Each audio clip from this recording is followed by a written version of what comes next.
खरीप पिकांच्या लागवडीमध्ये योग्य जमिनीत योग्य वेळी योग्य अंतरावर पेरणीसह खत व्यवस्थापन देखील अत्यंत महत्त्वाचे आहे। पिकाच्या चांगल्या वाढीसाठी आणि भरघोस उत्पादनासाठी खरीप पिकांना कोणती खते केव्हा आणि किती प्रमाणात द्यायची याविषयीचीच माहिती आपण या व्हिडिओतून घेणार आहोत। नमस्कार, मी निकिता पाटील आणि तुम्ही पाहताय ॲग्रोवन। खतांचा वापर करताना योग्य खतांची निवड, योग्य मात्रा, योग्य पद्धत आणि योग्य वेळ या 4 योग्य प्रकारांची काळजी घेणे अत्यंत गरजेचे आहे। तरच आपण रासायनिक खतांची कार्यक्षमता वाढवू शकतो। सोयाबीन पिकाला खते देताना 50 किलो नत्र, 75 किलो स्फुरद आणि 45 किलो पालाश प्रति हेक्टरी द्यावे। याशिवाय 20 किलो गंधक आणि अधिक 25 किलो झिंक सल्फेट अधिक 10 किलो बोरॅक्स प्रति हेक्टर प्रमाणात द्यावे। पीक 20 ते 25 दिवसांचे असताना सूक्ष्म अन्नद्रव्यांच्या कमतरतेमुळे सोयाबीन पिवळे पडण्याची शक्यता असते। त्यासाठी सूक्ष्म अन्नद्रव्याची फवारणी करावी। सोयाबीनला शेंगा लागण्याच्या अवस्थेत 19-19-19 तर शेंगा भरण्याच्या अवस्थेत 0-52-34 या विद्राव्य खतांची 100 ग्रॅम प्रति 10 लिटर पाण्यातून फवारणी करावी। याशिवाय पेरणीनंतर नत्रयुक्त खतांचा वापर टाळावा। आता आपण भुईमूग विषयी माहिती पाहूयात। भुईमुगाला प्रति हेक्टरी 25 किलो नत्र आणि 50 किलो स्फुरद अधिक 400 किलो जिप्सम द्यावे। यामध्ये जिप्सम आपल्याला 200 किलो पेरणी करताना आणि 200 किलो आऱ्या सुटताना द्यायचा आहे। सूर्यफुलाची जर बागायती लागवड असेल तर 60 किलो नत्र, 60 किलो स्फुरद आणि 60 किलो पालाश प्रति हेक्टरी द्यावे। त्यापैकी नत्राची अर्धी मात्रा म्हणजे 30 किलो नत्र तर स्फुरद आणि पालाशची संपूर्ण मात्रा पेरणीवेळी द्यावी। उर्वरित नत्राची मात्रा म्हणजे 30 किलो नत्र पेरणीनंतर 25 ते 30 दिवसांनी द्यावं।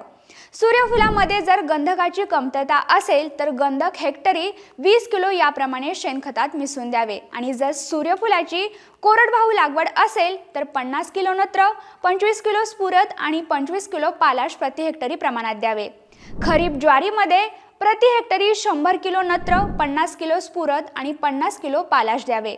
यामध्ये पेरणीवेळी अर्धे नत्र म्हणजेच 50 किलो नत्र, संपूर्ण स्फुरद आणि संपूर्ण पालाश द्यावे।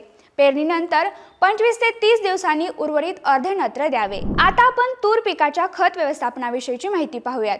तूर पिकात पेरणीवेळी 25 किलो नत्र आणि 50 किलो स्फुरद द्यावे किंवा 125 किलो DAP प्रति हेक्टरी प्रमाणात द्यावे।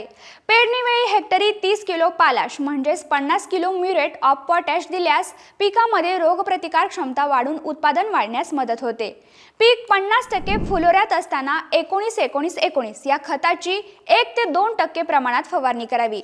सिंचनाची सोय नसेल तर फुलोरा अवस्थेत 2% युरिया म्हणजे 10 लिटर पाण्यात 200 ग्रॅम युरिया मिसळून फवारणी करावी किंवा दाणे भरण्याच्या अवस्थेत 2% पोटॅशियम नायट्रेटची म्हणजे 13-0-45 ची एक फवारणी करावी।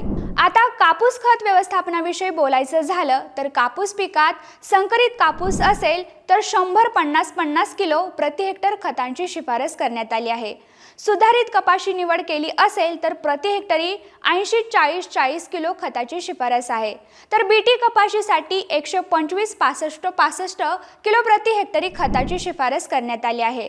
कापसामध्ये पेरणीच्या वेळी 20% नत्र आणि स्फुरद पालाशची संपूर्ण मात्रा दिलेली असावी। पेरणीनंतर 30 दिवसांनी 40% नत्र आणि पेरणीनंतर 60 दिवसांनी नत्रांची उर्वरित 40% मात्रा द्यायची आहे। तसंच मॅग्नेशियम, गंधक, लोह, जस्त, मॅग्नेनीज आणि बोरॉन या सूक्ष्म अन्नद्रव्यांची देखील पिकाला आवश्यकता असते। त्यासाठी गंधक 20 kilo, magnesium sulphate 20 kilo, zinc sulphate 25 kilo, borax 5 kilo प्रति हेक्टरी प्रमाणात द्यावे। अशा प्रकारे खतांचं नियोजन केलं तर नक्कीच उत्पादनात वाढ मिळेल। ही माहिती आवडल्यास जास्तीत जास्त शेतकऱ्यांना शेअर करा आणि अशाच नवनवीन माहितीसाठी ॲग्रोवनला आता सबस्क्राइब करा।